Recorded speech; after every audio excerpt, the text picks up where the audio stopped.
Some folks call it a sling blade. I call it a Kaiser blade. So the first thing you want to do is prop your lawnmower up, not necessarily that angle, but up and backwards. That way you don't lose your oil and your fuel. And I'm going to support that blade with a gloved hand and use my 5/8 on my particular socket to remove this bolt and remove the blade. Now a quick comparison of the two blades. I've got a 21-inch. I have never replaced the blade. This has been sharpened a lot. It's seen a lot of better days. I figured 5 years in, it's probably time to replace it. So there's the shiny new one, and it's going to go on to here in exactly the opposite order.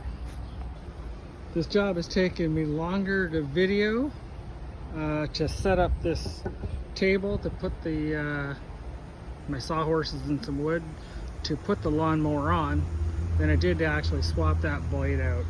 If it's really hard and you can't just hold it with your hand while you undo that bolt, you can put a block of wood.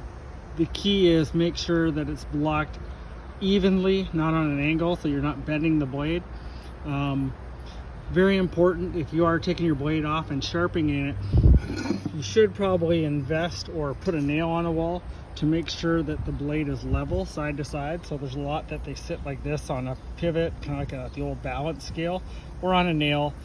You want to make sure that if you were taking stuff off this side, that you did it evenly on the opposite side, so that the blade remains level. Otherwise it's going to put a lot of unnecessary pressure on your motor and potentially damage it or create an early failure. So there you go, easy breezy.